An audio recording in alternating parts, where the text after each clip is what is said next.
You are now listening to the National Show with Gangsterville and McGee. The National Show, the National Show, the National Show, no show, no show. The National Show, the National Show, the National Show, no show, no show.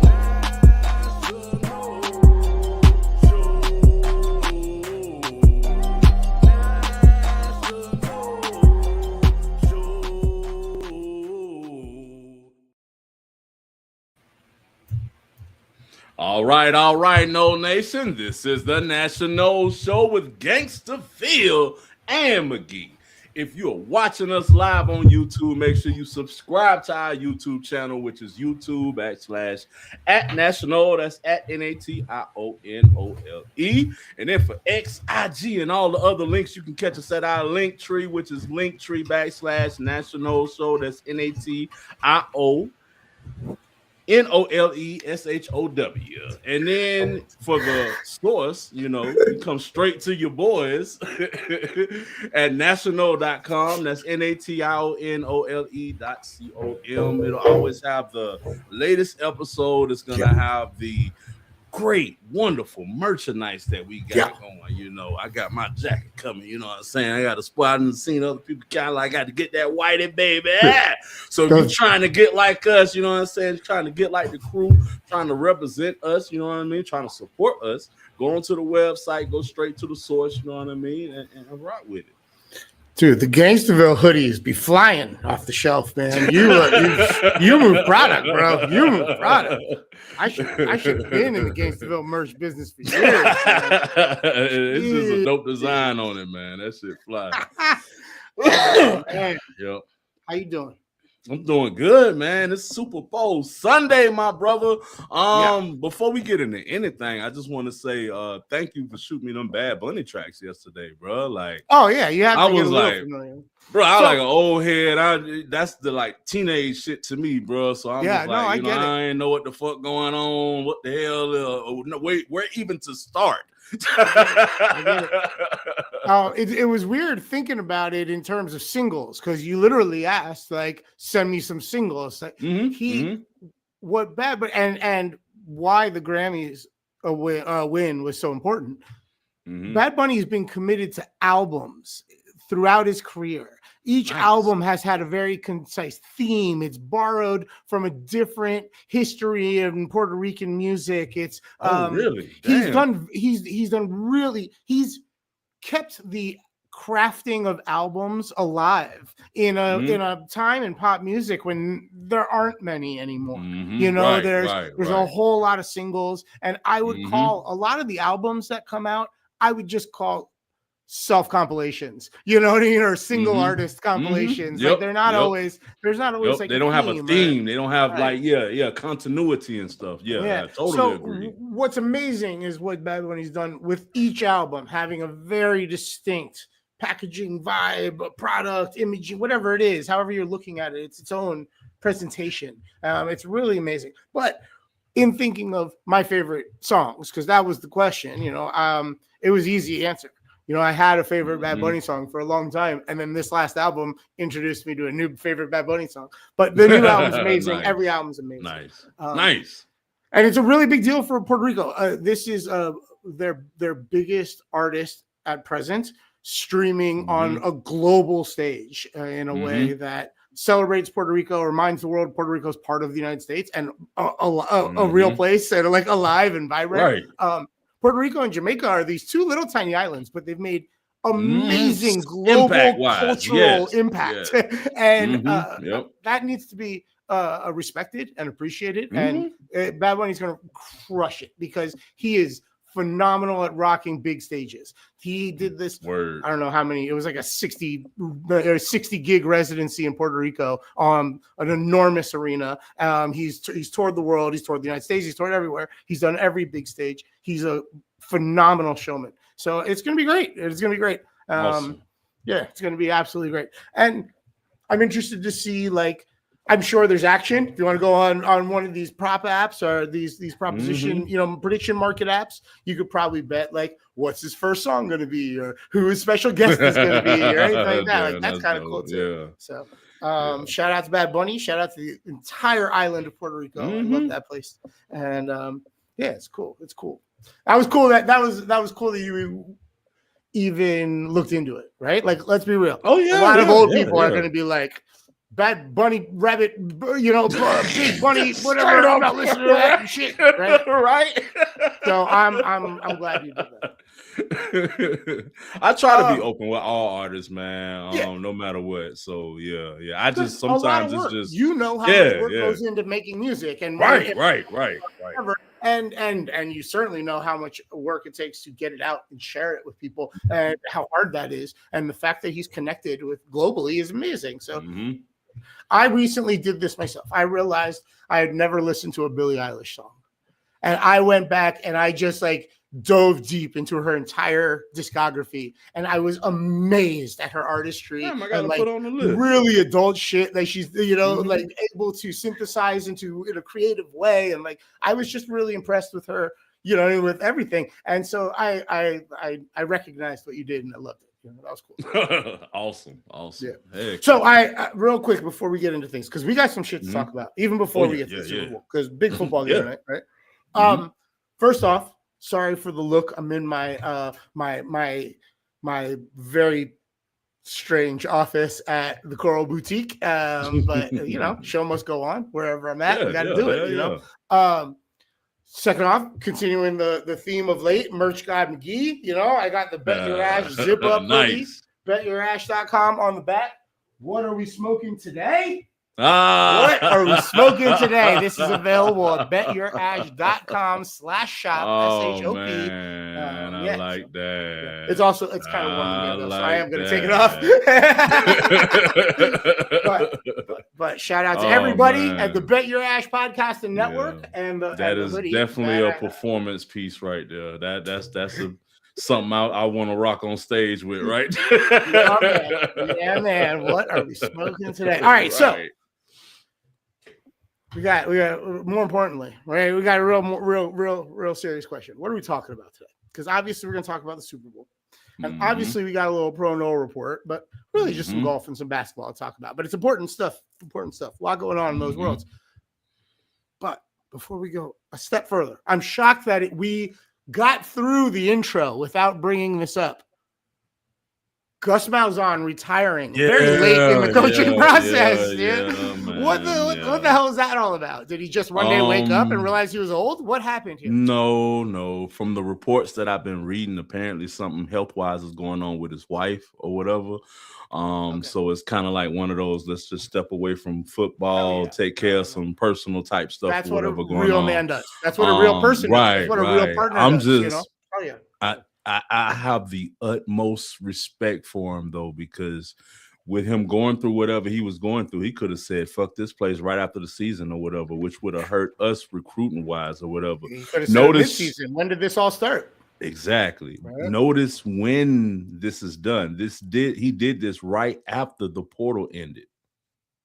Right after the portal ended is when he retired or whatever. So, therefore, we don't have all of this movement that we could have had prior, you know what I mean? If people didn't know Gus was there or whatever. It's specifically at a time when I feel like recruiting has not been a higher point than it's been this offseason. You know what I mean? Like, after we lost Verse and all, we got to recruit. Yeah, we got to. But this offseason has been like, there's so many quintessential positions and then even working hard to keep a lot of the players that we have. Like, I was going to bring that up. We've had to re-recruit in a way we've never had to re-recruit. Yeah. So to have him stay through all of that and wait till that portal ends, man, just like, shout out to Gus Malzahn, prayers and all that to your family and everything going on or whatever. Appreciate your year with us because only 1 year, but you did your job. You know what I mean? Not everybody else did theirs, but you did your job, buddy. Right. Salute, bro. We appreciate you. Man, that's a bummer. So kind of at that point, your hands are tied. You're obviously hiring from within. Fortunately, we have a guy who's been an offensive coordinator before on the staff under Norvell, so like it's not crazy. But Norvell is going back to calling plays now. That's what I don't know. I know, right. Because I heard this in droves. First, Gus Malzahn going cool or whatever, and then the offensive coordinator that we hired under him, like, okay, he's been under Gus for like the last couple of years. He came over here with him from UCF or whatever. So I'm like, okay, cool. And then like right after that, they're like, oh, but Norvell's still calling plays next year, and I'm like, oh my, here we go, man. Yeah, man. We've had issues with this back with JT. We talked about this. Well, I just think it's important now that we understand it. We may have another year of flux, questions, transitions, thinking about who's next. Yeah, man. It sucks. It sucks that this is what's going to happen, but this is what's going to happen. You know, it's a couple weeks in, he's going to coach himself right out of the job, and then everything's going to be chaos, and we're going to be trying to put a staff together and team together all over again.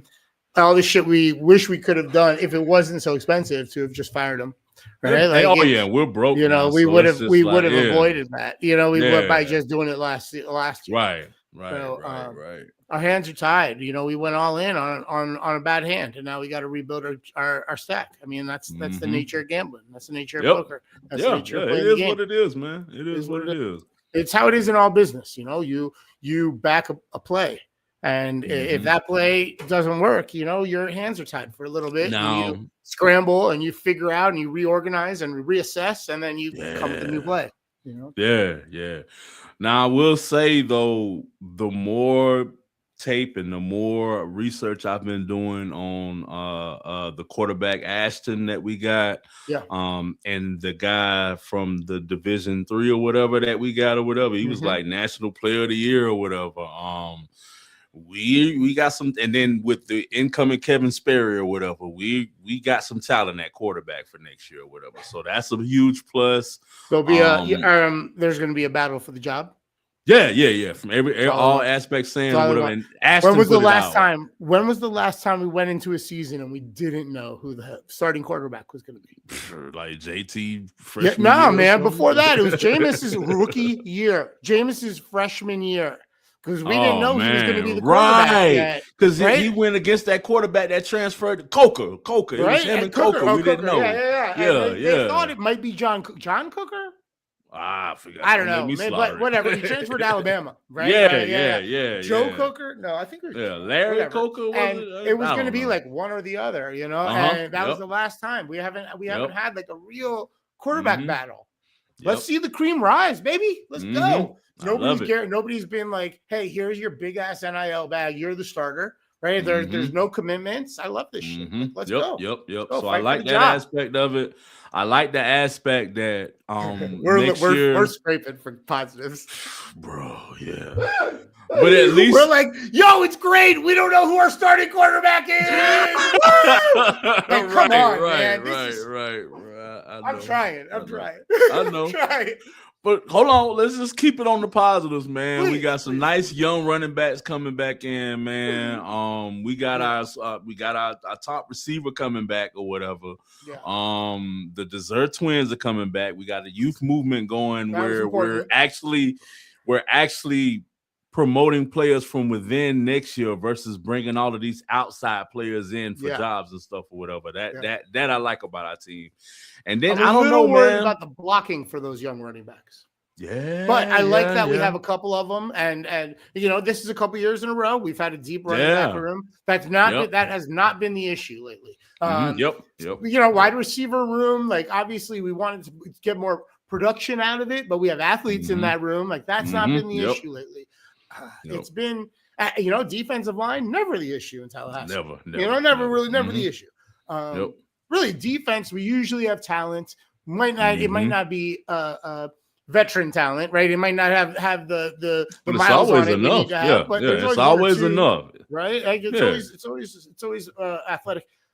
I feel like the last few years, it's been the offensive line that we could use depth at. We Way could back use to size Jimbo. at. We could use speed at. Whatever it is, like we're always just a little light on O-line. No pun intended, because they're big guys. I just feel like that's that, and like we talk about all the time when we talk about football. When you have a good offensive line, when you have a productive offensive line, it makes everybody's job easier. Quarterbacks, wide receivers, running backs, but also the defense and also the special teams. And when you make the job easy for special teams, that's when the magic happens, right? When you make the job easy for the defense, that's when the magic happens. And we've had magic for decades, and I haven't seen the magic lately. We've seen bad special teams play. You don't see that. You don't see that from Florida State. That's unheard of. It's largely because they're in shitty spots, man. They're kicking off too often. It's a long punt. Agreed, bro. Agreed. That you brought up one of my greatest concerns for next year's offensive line. But I do say, and you the one actually brought this information to me. The biggest positive I see for next year is JT on the staff. Yes. JT knows the offense, and he is only a couple years removed, so he can connect with the younger players. Yeah. Translate. Conduit. You never know, bro. he could be the next, big coach or whatever, somewhere doing something or whatever, because he has the ability to connect with people. We haven't seen this since Jameis Winston. Right, you see him go off to FAU for a few years, learn the job, or FIU, or a Troy State or something, and then come back the Conquering Lion and take the job in Tallahassee. Yeah. You never know, bro. But I feel like that's going to be a huge positive, because now we got someone on the offensive staff who not only can translate it, it's like, bitch, I did this. You know what I'm saying? I've done this. Like, you saw me, you know me. You know attitude, man. He can, you know how during the season we end the episodes with you doing the Coach Cortez bit and fucking getting the guys ready for the game and getting the listeners ready for the game.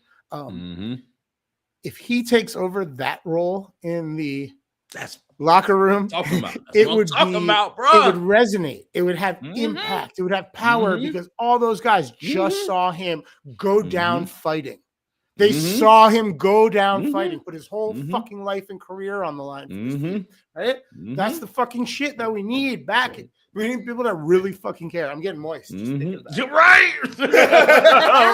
right. I'm getting riled up. Commercials on television make me cry. Like, I'm a sucker. Like, every sports movie makes me cry. So, but God, I just worked myself up thinking about it. Right, Coach McGee. Coach JT, man, I like it. But man, that is another. I feel like tool that we got in our belt this year that's going to be very, very useful. Because I feel like there was a lot of games where that was missing. Like, we needed somebody to come in with the rah-rah or whatever, you know what I mean? And you could tell the players, like, no disrespect to Norvell, but he doesn't have that type of influence or reaction from them, No, he's a before-game coach, not right. Not a, what the fuck are you doing? Go Right. So, all right, well, salute to Gus. Hope the new guy has a incredible career, and it all starts with an amazing year this year. Well, obviously we have all off season to talk about Florida State football. Let's talk a little bit about some alums from Florida State, and then let's talk about the last football game being played of the year. All right? Yes, sir. Really just golf and basketball in season. Although at some point soon, we're going to have to look and see if any of the baseball players got traded or if anybody got drafted into the baseball and stuff, because I think pitchers and catchers report in a few weeks to spring training. I don't know. You'll know, because you'll start seeing fancy cars pull into town. You'll know. You'll know exactly what happens. All right. So let's start with the golf. Brooks Koepka back on the PGA. He last week he made the cut at the Farmers at Torrey Pines. He tied 56. Not bad first time back. He's still trying to be a good husband and be around for his wife and stuff like that. I imagine he's not 100% focused, but it's good for golf that he's back on the PGA. This week he missed the cut at the Waste Management, so his weekend's already over. But still, great to see him back. Daniel Berger, who didn't play last week, is playing right now at Waste Management. The Phoenix Open. Phoenix Open is the most fun for fans. That's the one where there's 100,000 people surrounding 16 and 17, and if you hit a hole in one, they're throwing beers at you and they're going crazy. I have to pop out. You should, man. It's always Super Bowl weekend every year. And they sort of time Sunday. They start early so that ideally, if it doesn't go to extra holes, it's over about 30 minutes, 45 minutes before the Super Bowl. It's a great party, and people get crunk, man. It's like a fraternity party at college, except there's 200,000 people and they're watching golf and just getting hammered. It's nice. Wild. Casey Earl Flynn, living out his life's dream. He is there today. He is sitting on hole 17. He is going crazy. He's probably just getting to his seat. Actually, he's probably been in his seat for 45 minutes and he won't see a golfer for hours, but it's okay. It's part of the experience. So salute to Casey Earl Flynn. Hope you're having fun, buddy. And Daniel Berger, hope you have an amazing Sunday and slide up into that top 10 and get get a big paycheck, man. You deserve it. Luke Clanton missed the cut last week at Torrey for the Farmers, and he is not in the field this weekend at Waste Management. Remember, he withdrew 2 weeks ago from being sick because he was sick. So hopefully it's not lingering. It could just be limited invites for a really big tournament in the Waste Management. And then let's go over to basketball. So even after all the trades and all the roster changing, Malik Beasley still a free agent.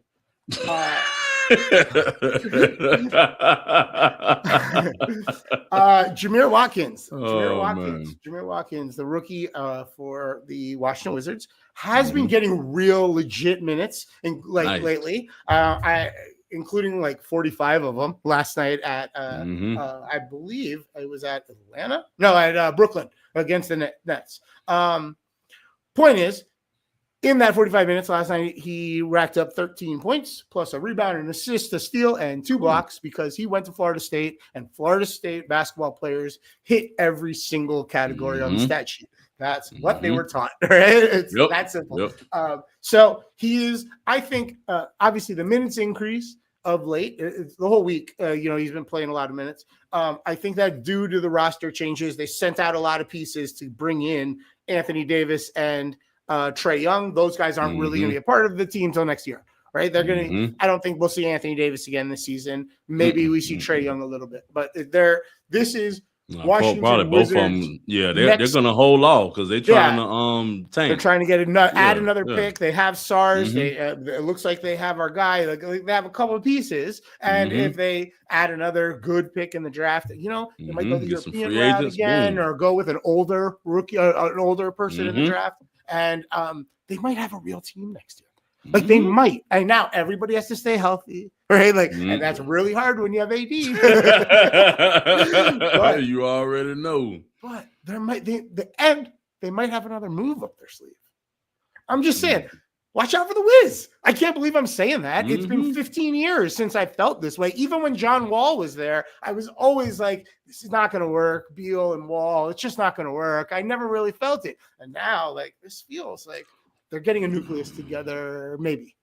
This has the feel of the Clippers when Kawhi Leonard and Paul George got together. Which on paper made sense. It's just they were never on court. The game's not played on paper. It's played on parquet. Right.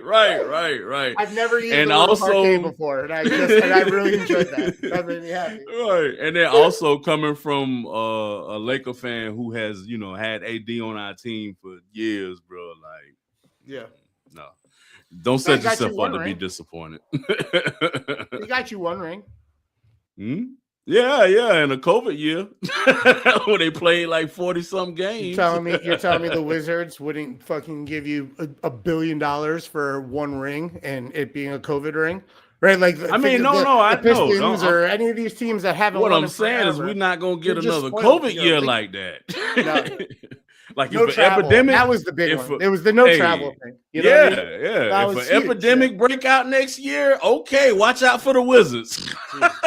Dude, don't put that in the air. Don't put that in the air. All right. How about we talk about the Nets? Just like the Wizards, they are 14-37 on the season. Terrence Mann hovering a little over 20 minutes a game. I'm surprised he didn't get traded, but he's contributing. I mean, he's out there for a bad team. He's running. I'm shocked that he's still there. Same with Michael Porter Jr. I don't really know what the plan is in Boston. I mean, Brooklyn. They need another big star if they're going to try to do it with these players. Maybe they think they can get who's going to be a free agent? I can't think of a single free agent this offseason. Giannis. He's not a free agent. He's more than likely getting traded in the offseason. Yeah. And I'm thinking a lot of these teams are holding off. Right. Because you could think, like you said it before about another player I think you had brought up when you was like, a lot of these big trades take another team or two to get through or whatever. So I think a lot of these teams are holding their pieces off to maybe if I can't get him, maybe I can, put it into the, it's an equation somehow. And after the season, it releases one extra draft pick that everybody can put into deals. But the point is, like, Brooklyn has like a shit ton of room, of like salary space, and there's nobody to sign this offseason. So that's where I'm like, wait, you have all this room to sign a free agent at the wrong year. You needed it last season or next season, not this season, right? Like, it's just timing. Roster management's tough. You got to think like long term. You got to figure out where all these salaries are, up and down, and then the market changes every year, man. Like, how many times you prepare? You look on paper, okay, his contract is up this year. His contract is up this year. And then next thing you know, James Harden, I want out.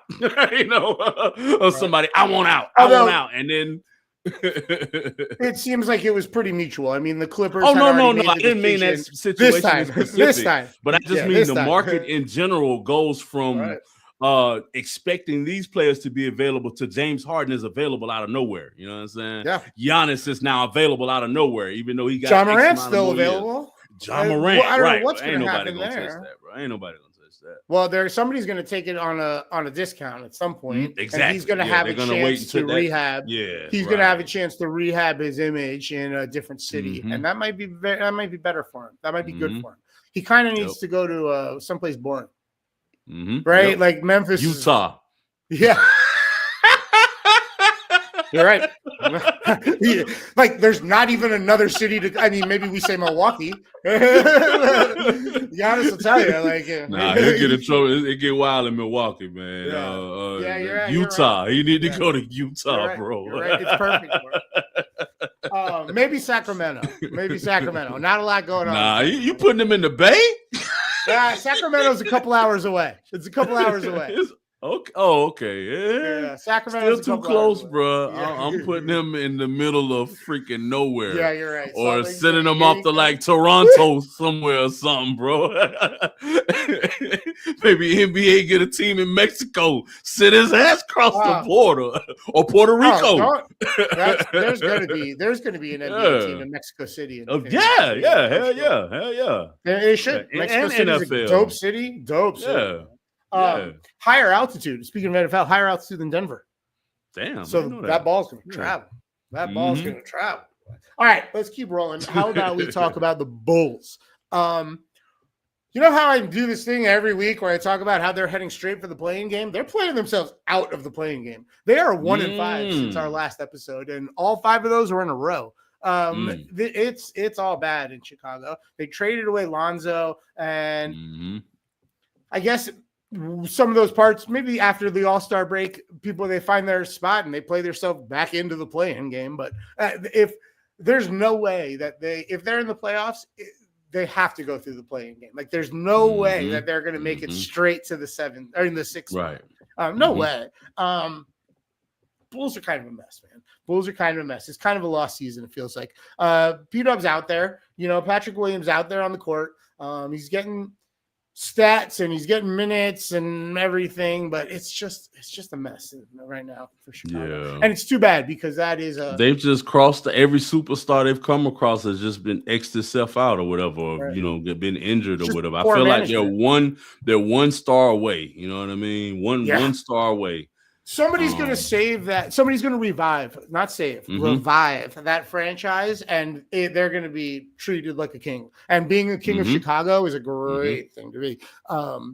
But I don't know who it's going to be. They're going to need a star. They're going to need the right leadership. I was shocked they didn't trade for AD. He's from Chicago. I'm surprised the NBA again, never mind. I'm surprised they haven't sold. The NBA hasn't put pressure on them to sell the franchise because they're running it very poorly. And that franchise shouldn't be run poorly. It's too important of a brand to the association. You know? The brand that built the NBA. In a lot of ways, you're right. It's certainly the brand that took it global. Yeah, it might not have been the brand that built it. Lakers are probably the brand that built it, right? But the Bulls took it global. Took it global, international. Yeah, Lakers and Celtics built it, and the Bulls grew it. You know why? Right. Yeah.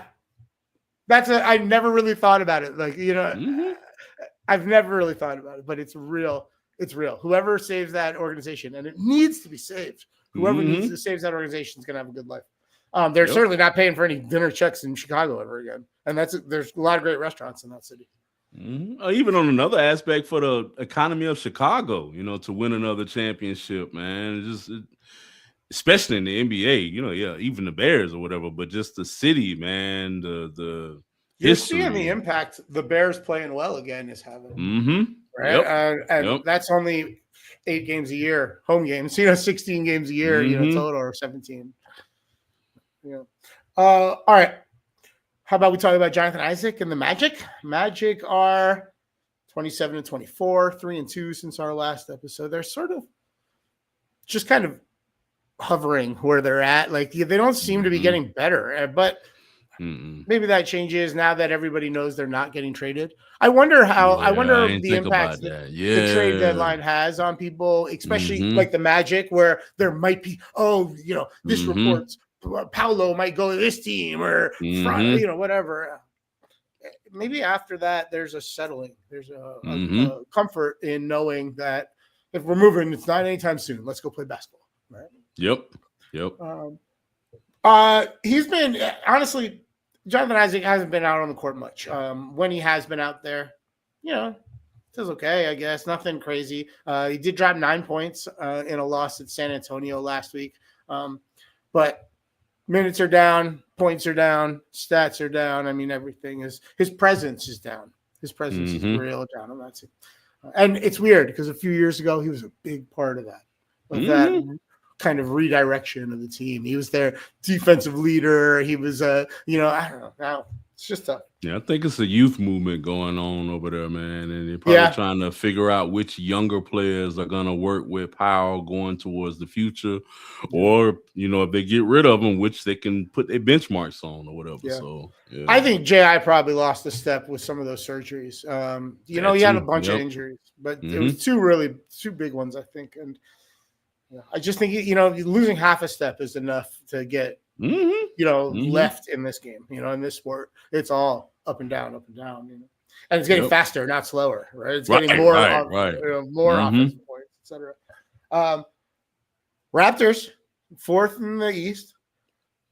Scotty Barnes still doing his all-star thing. Hopefully he has a great time at the all-star celebration and keeps it up afterwards. I think the Raptors could, I don't know if they're going to get out the East, but I think they could fuck somebody up on their way to the Eastern Conference Finals. They could mess something up for somebody. All of a sudden, the Knicks and the Celtics are gone, and everybody's like, the Raptors are still here. What's going on? Exactly. Yeah. So I'm excited to see. I'm excited to see how this run, plays out for them.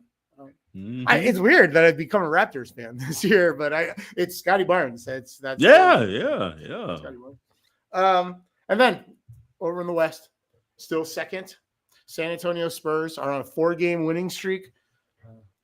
Devin Vassell just seems to be getting back into proper playing shape after that abductor issue right? He's out there for 25, 30 points a game again. Like, he's kind of back to how he was playing early in the season. Last night they played Dallas? Saturday. Yeah, yesterday they played Dallas. It was early evening. 17 points for our guy, Nice. And then with six assists. That's a tongue twister. Hard to say, yeah, with 6 assists. Nice. Yeah, and nice. 4 rebounds too. And and I think there was a block there. He's an integral part of a very good team. And he might be, when all said and done, he might be the last Noel standing. And he might be the Noel that gets to play the latest game in this year. It's him or Scotty, yeah, Ed, that right there is poor Joshua Farmer has to watch his team play the Patriots, but he'll still love wearing that ring if they win. Yeah. That right there is your Pro Noel report for Sunday, February 8th, 2026, presented by National.com until somebody pays to take that spot. Boom. Yeah. I'm going to talk to us, Winston. We got a big chunk of the company. Yours. All right. Yours. Right. Let's go. I would love to be in with the Win with Winston pod or whatever it called. The Win Show, Heck yeah, man. Super Bowl, man. Super Bowl. Yeah. Super Bowl. What are you doing Super Bowl tonight? Sunday, man. What are you doing tonight? What's your favorite Super Bowl watching snack? What color is the liquid that gets poured on the coach going to be? Who do you think is going to win? How are they going to do it? I want to hear all your answers to all my questions. Oh, man. Well, for the night, I'm just going to be chilling at the house, man. I'm trying to stay away from all the craziness or whatever. As far as food, I don't know, maybe get some wings, a bottle of Jack Daniels, old school. Damn, I want to come over to your place. Right. And then for the game itself, man, I love defensive football, so this game I'm excited for. I like underdogs is another reason this game I'm excited for. Nobody envisioned at the beginning of the year the Seahawks and the Patriots being in it. Nobody envisioned Sam, Donald doing what he's doing this year. Nobody's envisioned May playing the way he's been playing or whatever. You got Verbal's first year there with the Patriots. Vrabel, but Verbal's cool too. Vrabel, yeah, my bad, Vrabel. No, I'm sure he's been getting that his whole life. But I'm sure. And then you got the other behind the scenes stuff going, man. Like, I feel like the NFL kind of turned their backs on the Patriots with the whole Hall of Fame thing, man. Like, how does the owner and the coach not make it in this year, bro? Like, you got the second most Super Bowls ever. And not only that, man, I get it that, Inflategate and all of that other stuff was going on or whatever, but my thing is they won enough Super Bowls to where you can't say it was cheating or whatever with the amount of Super Bowls that they won. And then more importantly, bigger than the sport, they've won at times when America needed a win. A lot of those Super Bowls meant so much more than just a team winning, with the imagery behind it, with being the Patriots at a time when this country needed to be patriotic or whatever. Okay. So I like that. Yeah. For the record, they weren't able to protect the ring against the Russian guy who stole it. So I got real issues with that. It's like giving too much credit for being Patriots. You know what I mean? Yeah, they let the Russians steal the Super Bowl ring from the owner. Yeah. But I agree with you. That was important. That was important for them or the Cowboys or some Steelers. Some team needed to be kind of representative of everything. And the fact that it was the Patriots on the jersey made a lot of sense there. Right. I'm interested to see what happens next year. Like, isn't next year 5 years for Brady? Isn't he become Yep, available? He's up next year. Are they going to make him wait a year? Or are they just going to say, we're sick of y'all fucking bickering and put all three of them in at the same time? maybe there was a rationale like, hey, it's 1 year. Let's just hold these two off, wait for Brady, put them all in together, make it a big fucking Patriots party, and they can bend all their bullshit. They can be like, oh, I love you. I missed you. Come here and get over all their. No, I mean, I see that, but you got to know how much weight carries on that first ballot Hall of Famer title. You know what I mean? You're gonna make Tom Brady wait a year? They really mad about the Belichick wait. Yeah, and you got to, and then something else somebody brought up, man. You got to think of these are ex-coaches and stuff that they beat up on for X amount of years. these are reporters that have asked for interviews and stuff, and you know how Bill is. Uncle Bill, like, forget all of that. Funny. That's funny. It is what it is. Hey, man. You know, so be careful. You know how you treat people on the way up, because you're going to see them on the way down. And if you're a real asshole, they're going to be the reason you're on your way down. Right. Because somebody said, I'm like, well, yeah, you know, I can't be mad at that. You know, if somebody feels petty because of the pettiness that they put throughout the years with all them press conferences and stuff or whatever. Back to the game. So you like the idea of an underdog. You want to see the Patriots kind of get back in the saddle, especially with everybody kind of hating on them right now and being shitty. I get all that. And my money happens to be on the exact same side as yours for different reasons.